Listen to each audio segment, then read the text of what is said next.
engine temperature starting to creep up, and because I had nowhere to go, it overpressurized. So we're going to drive on until the wheels fall off. Not literally. Apparently sounding like it's going to go bang for a rod out.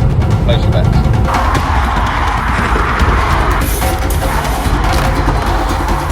Still got flames. It's just nice to have some more water. Oh.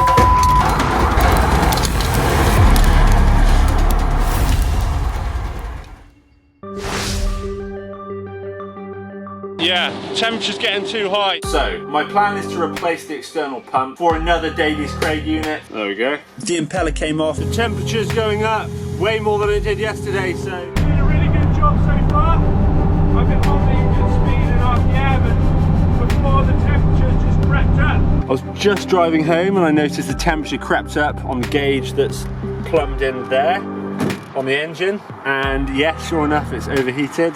So, that's not good.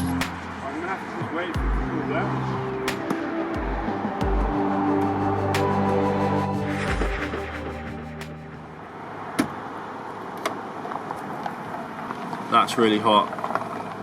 They're both very hot. Yeah, airlock I'd say. Coffee. So we've left it about half an hour, and you can see down in there the water's all sucked back into the engine, so I'm going to top it back up.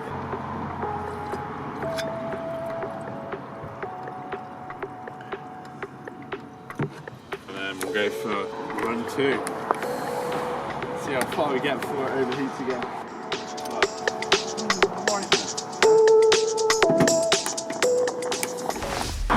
2 minutes up the road and it's overheating. You can see the steam coming out of this.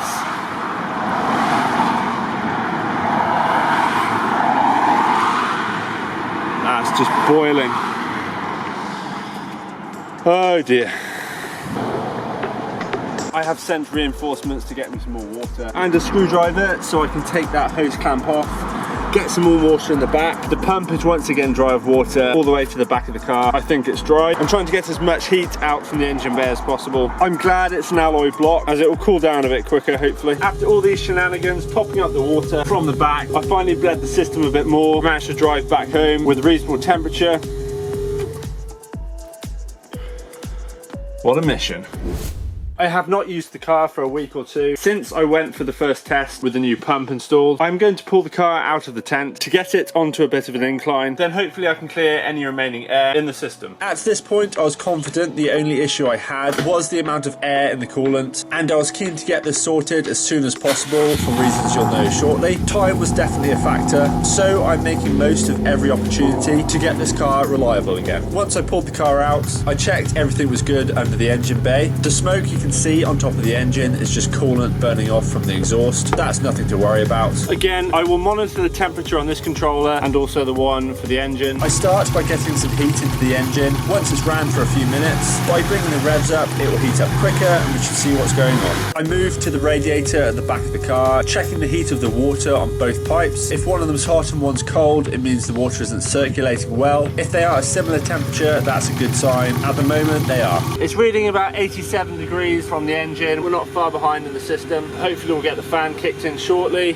I've taken some coolant out of the expansion bottle. I'm thinking the bottle might be too small as there is so much coolant in the entire system. Now we have some warmth in the engine. The coolant has started to go into the expansion bottle. I'm starting to think this is where we ran into the issue before, where it burst the cap off the expansion tank and spraying coolant all over the engine bay. For this particular test, I'll use a siphon and pump the fluid from the expansion bottle on the car into a secondary bottle. Then the idea is once the engine cools back down, I can pump the extra water back into the bottle, which will then be drawn back into the car and back into the engine.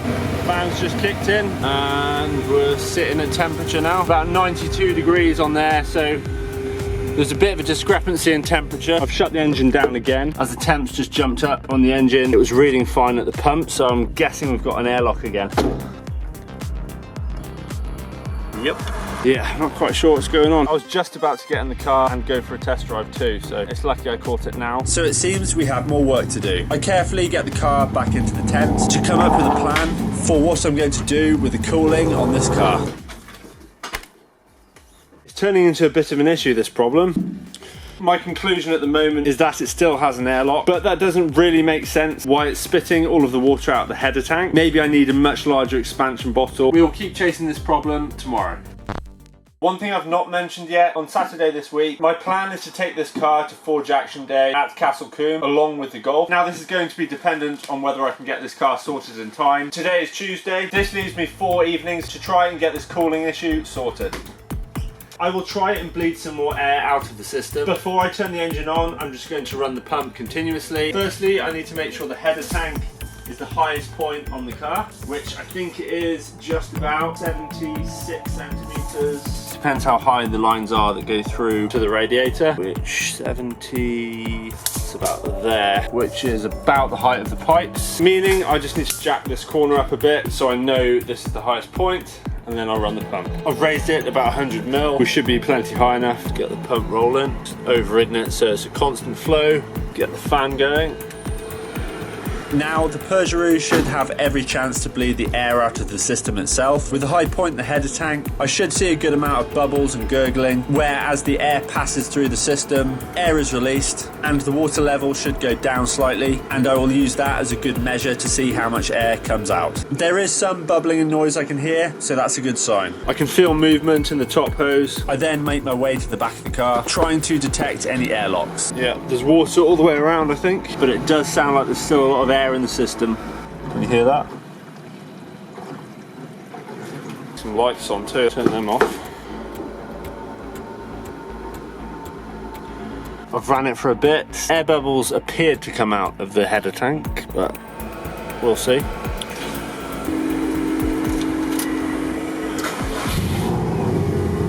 I now repeat the same process but with the engine running. This means as the water gets warmer it will expand slightly and hopefully we can get even more air out. It takes a while for this engine to warm up, but all I need is a bit of patience. I monitor things as it warms up. At the moment all is looking well. I've got the fan on constantly and it's dropped the temperature down nicely. My only concern now is I don't have a big enough expansion bottle. I might be brave enough to drop it to the ground and go for a quick drive, but I will leave it running for a bit longer and see how it behaves. I think the issue that I'm having is that the fan is set to come on 2 degrees above the set point. By the time it's done all that, the engine temperature is starting to creep up. I'm thinking it's going to help to lower the set point so the fan will regulate the temperature at a slightly lower rate, which will compensate for a bit of lag time to get the cool water back round through to the engine. It seems to be improving at the moment though. Right in here. Slowly but surely we might be starting to figure this problem out. By driving even more heat into the engine, it's a good test to see how much extra coolant goes into the expansion bottle. This will give me a good understanding of how much bigger it needs to be if I do decide to replace it. 5 minutes has gone by. I've let the temps come down quite a lot. I'm experimenting to see how much coolant it draws back through. I'm going to switch it off. I shall let it cool down and we'll see how much coolant it sucks back in. Then I need to find a much bigger expansion bottle. The more I think about the initial overheating issue, I'm fairly confident I've found the source. Think about it. When the pressure in the cooling system rises, the cap releases the coolant into this pipe which goes into the expansion bottle. As I've said numerous times, there is a lot more coolant than standard in the system because of the larger radiator and the water lines that run to the front of the car. The fact the bottle isn't quite big enough, once the bottle fills up, it can't escape quick enough through that small hole. It blew the top off, coolant went everywhere, and because I had nowhere to go, it overpressurized. Now if I can find a bottle that's adequately big enough, then we might be getting somewhere. Right, probably not big enough to use as an expansion bottle. So I've got his big brother, 5 litre. See if we can get this somewhere down in there. Luckily, when I installed this original Subaru expansion bottle up towards the bulkhead at the back of the engine, I used prototype methods, as in using cable ties to fix it in place. And instances like this is exactly why I did that. Instead of spending lots of time making elaborate brackets and mounting points for this particular item, I can simply cut the cable ties and carefully, without spilling any of the coolant, pull it out of the way. In order to get this larger container in place, I need to remove the top intercooler pipe. I'm hoping this is the only thing I need to remove to allow me enough room. As soon as I get the stainless hose clamps unbolted and out the way, the pipe will simply pull out, which allows me to also inspect the air intake. I couldn't see much to worry about, so so I moved on. In order to make the new 5-litre container work, I need to drill a hole in the top, the same size as the one that's from the Subaru. I tested the size with a step drill so I know how far to go. I choose a spot on the bottle and, trying not to impale myself, I fire up the drill. Once I've made the hole, I make sure I get all of the debris from the inside of the container. You can see the size difference easily now. This one should be plenty big enough. With a bit of a twist and a squeeze, my guesstimation is correct and it slides into place. Just about fits. I need to make sure that the movement of the engine is not going to split it and that all the areas aren't going to get too hot, but other than that, I think that will work. I can then simply pull the hose from the original tank, insert it into the new container and readjust the small cable tie, which is the set point of how far it needs to go in, so the pipe is right at the bottom of the container. I then fit the spout, which does have a cap on the end, so it's reasonably watertight. I guess I could use it as a second drain. I forgot to drill a small hole in the top in case it does overfill, which only needs to be about 3mm, but this could stop the container from splitting and exploding if there was an issue. The main purpose of this hole though is to allow air in and out so the coolant can fill up and be drawn back into the engine properly, so it's important not to forget that. Securing the container in place is the same method, simply use some cable ties, especially as we're still in test mode. I then get some coolant into the container so we have a starting point. I know one issue we're going to have for sure is surge in the expansion bottle. Hey ho. Happy everything is in place and ready to go. All that's left to do is install the intercooler pipe. I have the new tank in place. I will take it for a test drive tomorrow. Just like that, it's the next day. Overnight, it's not drawn any more fluid back into the header. The tank is just off full, which I believe is where it wants to be sat at. I will run the pump again without the engine running to hopefully bleed out any last remaining air. I will also set the temperature that the fan kicks in to be much lower. We'll run it up and see if we can go for a test drive. So we've got 86. So if I go, I'm gonna go to like 76, I think. 70. Gone past it, cycle back round, go 75, it's flashed, set, test it, 75, that should work. I think there's still air in the system, to be honest. I'll set the pump running constantly. There you go, that's the override, constant flow. Hopefully it doesn't overflow, bleeding out some of this air. I'll leave it running for a bit. After a short amount of time, I'm happy to get going. You can now see I've made a mark on the container indicating the resting level of the coolant. This will allow me to know if it's drawn more coolant back in after it goes cold or if it's going to stay at the same level. As I get up to speed, I'm keeping a keen eye on both gauges as I'm keen not to overheat the engine again.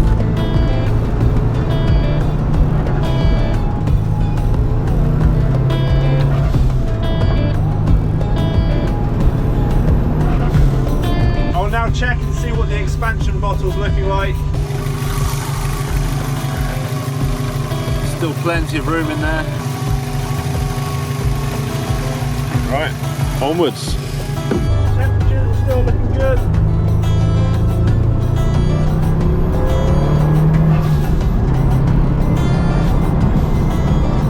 Expansion bottle check number 2. I haven't got the engine over 90 degrees yet. That'd be a good test to see how much comes out of the system. This is where I broke down the other day.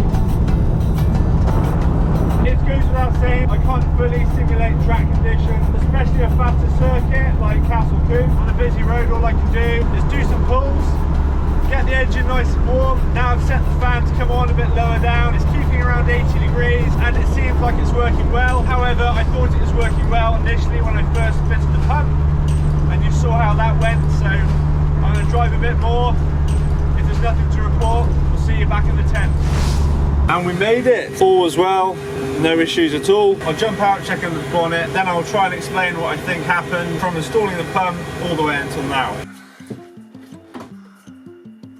Initially, when I first installed the pump, I believe I needed much more water in the system. Even though I pre-primed it, I didn't think it was enough. After I initially went out, ran it on the road, got it nice and warm, the air in the water was likely spread out throughout the system. As it ran for longer, the air bubbles created a big pocket of air, which starved the pump, and therefore couldn't circulate the water properly around the engine, and it overheated. After breaking down, I filled the hoses up at the back by the radiator and put a large quantity of coolant in the system. After I tested it again back here with the extra water in the system, system. I found out the expansion bottle was too small and it overfilled. Now I have the larger bottle and enough water in the system. It seems to be working fine. The ultimate test though is to get this thing on the track. Now I have the car, fingers crossed, working. I need to think about how I'm going to film it on track. At Castle Combe, you cannot windscreen mount your camera. I have here somewhere a roll cage mount, so I'm going to play around with some camera positions and see what best suits. So that's the first option. I cannot get the camera much closer to the front windscreen. It's not the best view, to be honest, but in case there are. Ideally I want to mount it up here somewhere. Because of this reinforcement, I can't really fit it there. A couple of days out from the show, unfortunately it's come down to the point where I need to clean the car. I'll hoover around inside, do my best to clean the windows without scratching them too much. I'll give the white wheels a bit of a clean up. Then I'll just quick detail all of the vinyl. Then we should be somewhere near. A quick hoover around on the passenger footwell, the same on the driver's side. Initially I wiped all of the road grime, especially off the sills and the lower part of the car. Then I went over it with some quick detailer. I then move on to the windows using standard glass cleaner. You should use hot soapy water for polycarbonate and apply the cloth really gently so you don't scratch it. I just used what I had to hand. I'm sure it'll be fine. The car is much cleaner than it was. I'll get the residue off the glass tomorrow. Then I'll get some basic tools together, a final check over on the car, and we should be ready for the track. I pulled the car out last night so I make less noise for the neighbours. Got some tools together, pull them out the van. Tom and Nell should be arriving soon in the Golf. Then we can make our way to Castle Combe. Look at the beading effect. Damn, I must have done a good job there. Once the boys showed up and we grabbed some fuel, we hit the road. We're driving back down the White Valley on our way to the track. It's mad to think it was over a year ago that I first did a real test in this car down this road going to Rally Day. Let's hope the weather clears up later.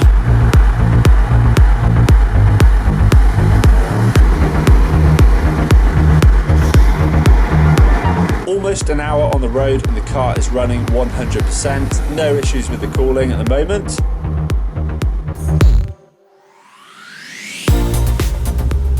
Right, first session's on me. We've got to try and get through noise now. There's a bit of a story behind noise, so shortly we'll find out if I can get on the track. Just try and hold the revs a bit lower if you can get away with it. Alright. For noise at Castle Combe, the decibel limit is 100 decibels, and that is at 4,500 RPM.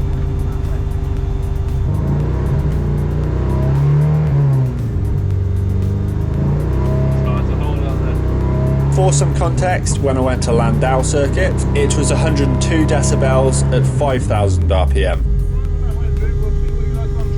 Okay, thanks. How did you get away with that? Is it over 100 and we'll see what it's going to be like on track? Probably more noisy. He said it's right on 100. Oh, is he? Yeah. We'll see what it is on track. A lot louder than 100. Oh well, we're going to find out. There's only one way to find out. At least I get on the track. Yeah. Is that one of your fans?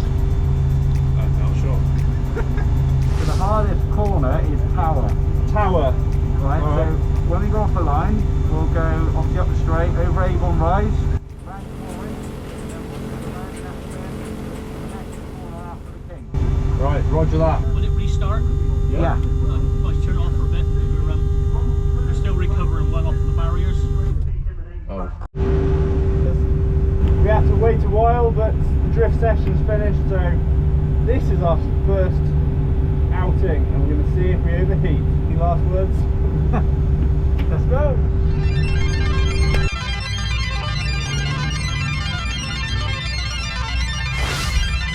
Now this is why I've installed the high flow pump. For this exact situation, driving the Peugaru on a high speed circuit and not overheating is the goal. At this point, I'm really wishing it does work.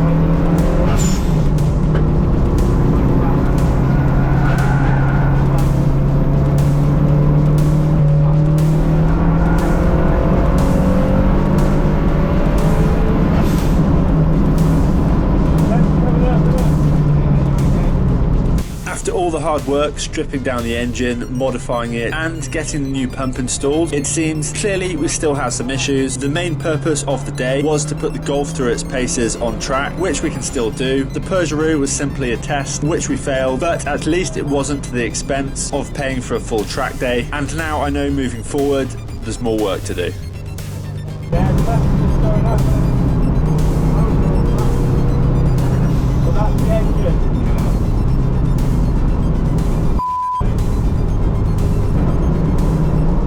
Oh no, it's the engine.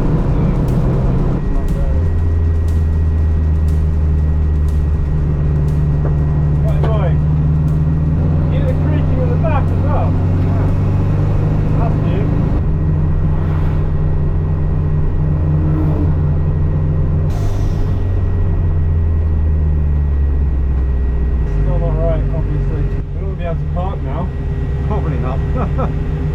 So how long was that, you think?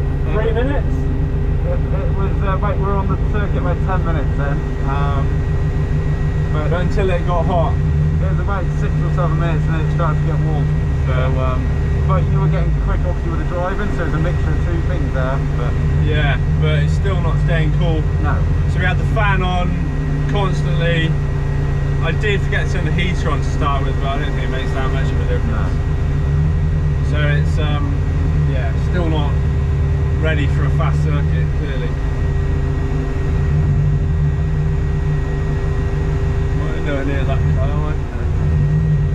You're great. Yeah, good. Well, good video you coming out there. I phoned just as you were coming out and I thought, I bet he's coming out there.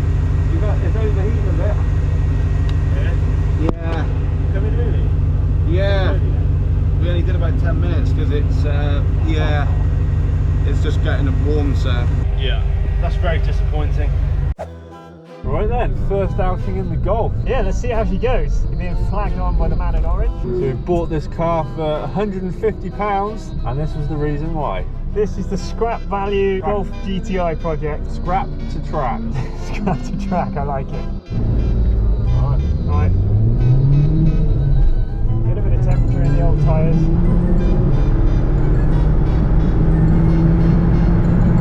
Moving around the seat a lot more.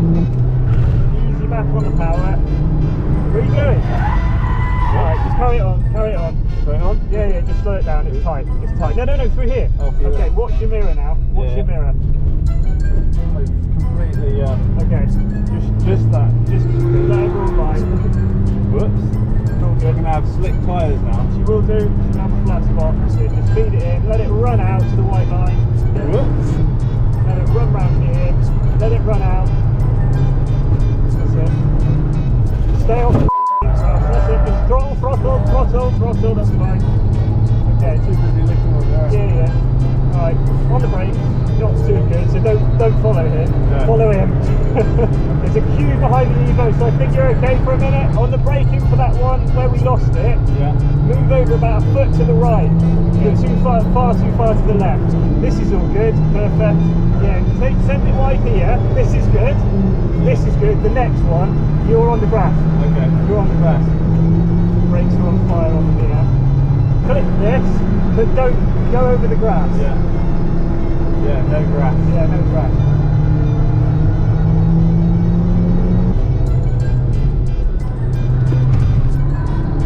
That's nice. Yeah. Hey, that's good. Lovely. Nice gears. I think the Seat's really slow. Yeah. And the Megane, yeah. Nicely done. Nice lap. Good. Yeah, that's alright. Straight noise. What's that noise? Don't know. Might be a bit of rap coming off. Did feel alright? Yeah. Yeah, ignore it then. There's rap in there. Yeah. Feel okay? Yeah, it's not a tyre, is it? Nice. Flat out. You're wasping it, isn't it?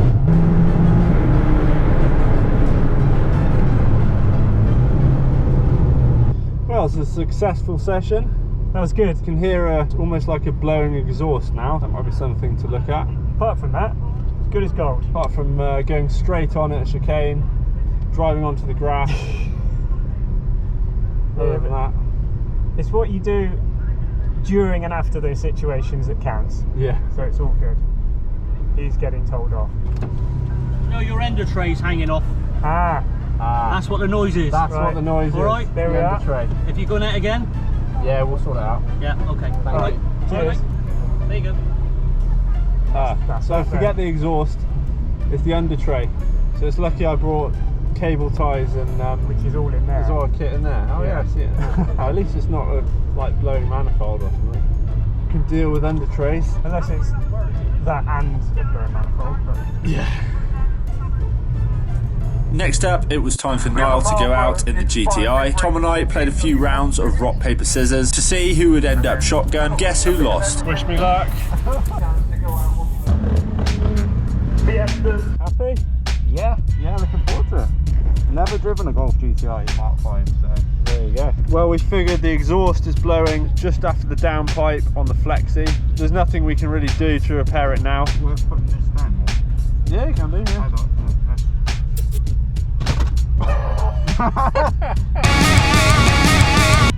Yeah, that's better. I don't know why you had it so high. Because we're taller people. You are very lanky people. So Taller, not lanky. that's better. So we're going to drive on until the wheels fall off. Not literally. Alrighty. Bit of rain to contend with. Yeah. I'll just take it careful. Niall's idea of taking it careful was to overtake virtually everyone on the track. The rain was starting to lash down too, but this didn't seem to put him off.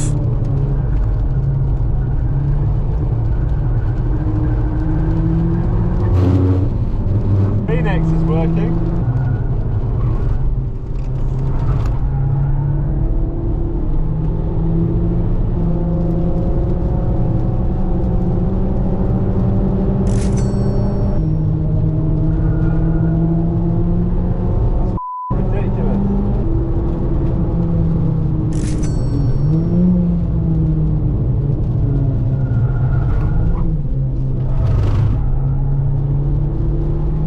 Losing him.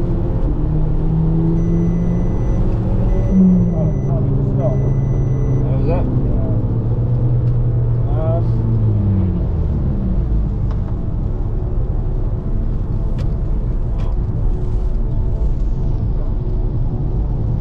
What's the temperature like? Temperature's brilliant. I think it's to do with the oil pressure. Oh, damn it. You didn't even do anything wrong. Just drive it on back. So we just had the engine stop. Disaster warning coming up on the dash. I would say it's probably down to the oil pressure again. It's a bit of a shame. I was going really well, and I don't know how long we did. 10 minutes then? Yeah, by 10, yeah. 10 minutes. We'll decide what to do now. If we're gonna go back out, we've got one more session left, so we'll decide shortly.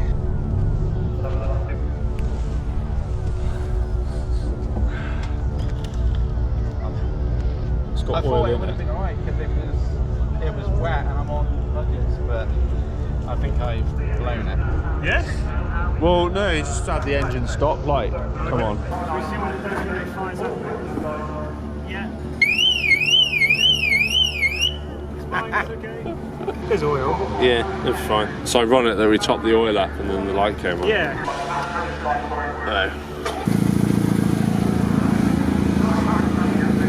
Alright, well if the light comes on then either carry on or stop. Go straight on the other forward. It'll probably be absolutely fine. Yeah. I think we could have carried on, to be honest. One of them. Right, enjoy. Alright, cool. Being quietly for our surrounding villages. We want everyone back from this event. You see those 11s there? That was me earlier. I went straight on at the chicane, then across the grass.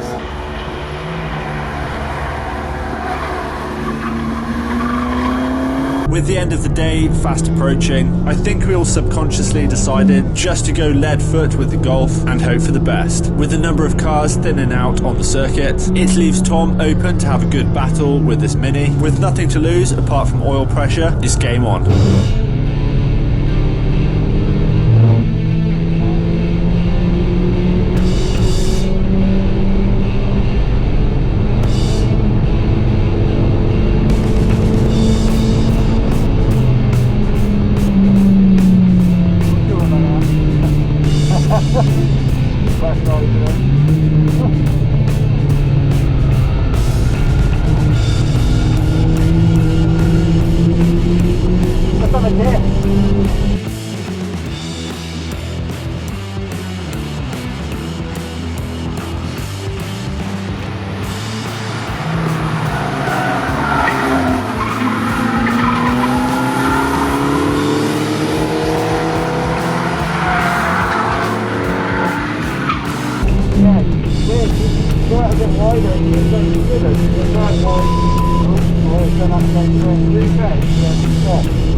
I think I just saw them pull into the pits. I don't want to kill it if it has got a blockage.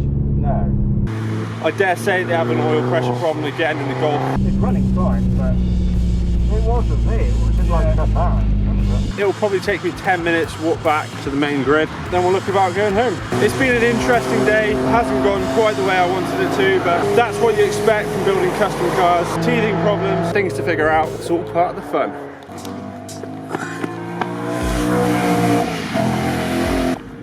Have you blown the car out? Yeah.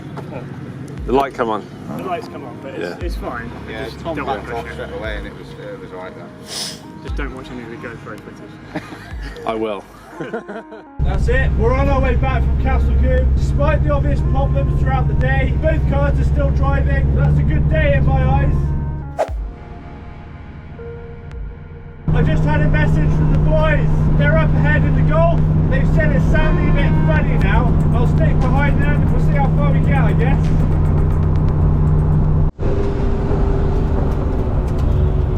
Uh-oh, see what's going on.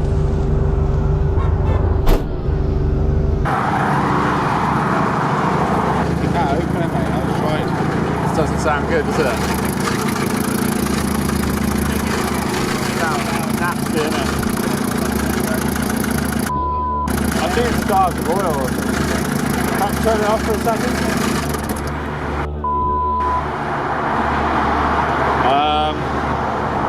Don't see any bits. No.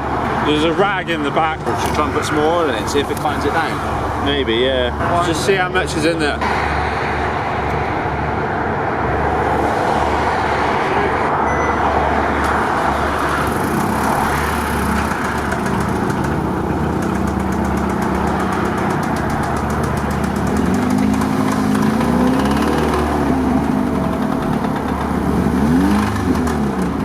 Doesn't sound good. Oh, what's that? Yeah, you see the oil down there? Yeah, although it was doing that before, but not as much. Yeah, okay. We're going to plod on and see when this thing blows up. It's got to be sounding awful in that car now. It really does have the death rattle. Hope we get home. We really do not want to break down here. Just imagine blocking the entire bridge going one way. That'd be bad. 15 minutes or so of death rattle. We're still rolling.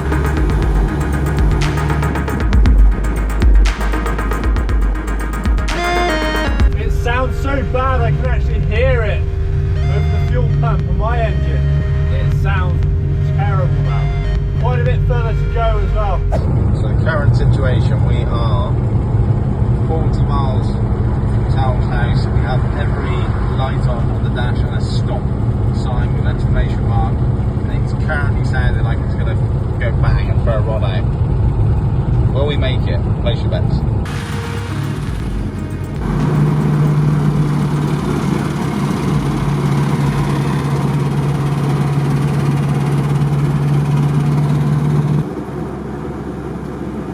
I think the Golf has just blown up. Is it pissing out oil everywhere? No, but I think it's going to be a long night. That is not good.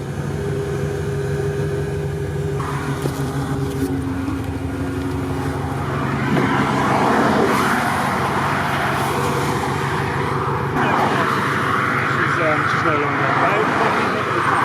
No. Have you switched it off? Yeah, it's fine. I'm hoping that's just all smoke. Yeah. Handheld. Yeah. Oh, it's on fire.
I tell you what, the GoPro turned on as it just threw the smoke and missed like a minute. You could feel the bits hitting the bulkhead and stuff. Yeah.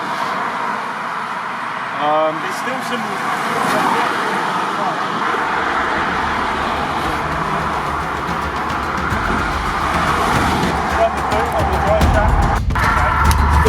Still got flames. Nice to have some more water.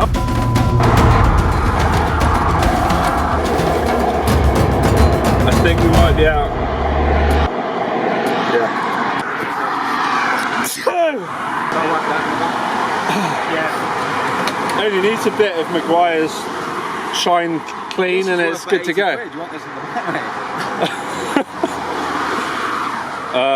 Yeah, that's dead. So probably an hour's gone by and we're just trying to find recovery for the Golf. Tom's on the phone to recovery and hopefully it won't be completely dark, but it probably will be dark by the time we get this thing recovered.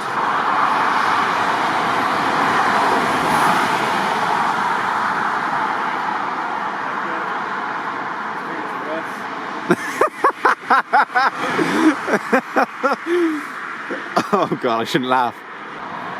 Yeah, it's not obvious at all. Really not obvious. It's part of the boots, is it? Yeah, that's the grease in the drive shaft boots. Pretty grim, huh? It's not ideal. You're lucky to pull it here. Yeah. So lucky. I just saw the piece away from. Yeah.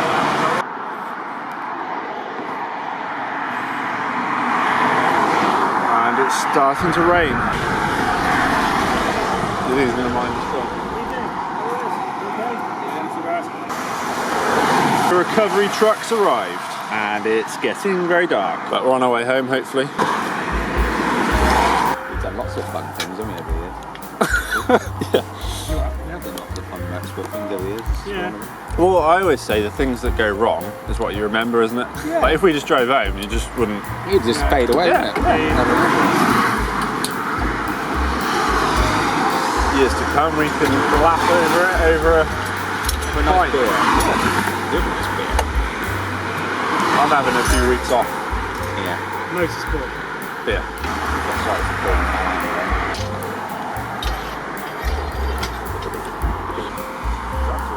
That's for height.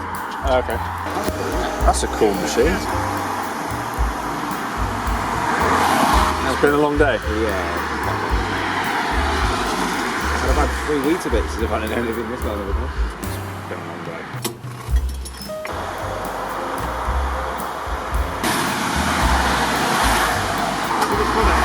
To make it be nicer. Oh yeah, the quick Yeah. detailer. Yeah, and rain it.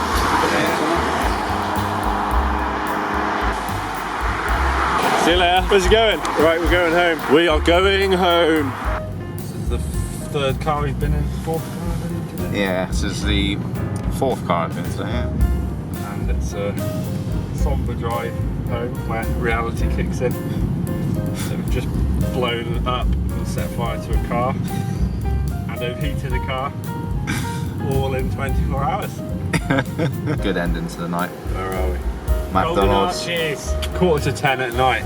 Not the way we planned to end this.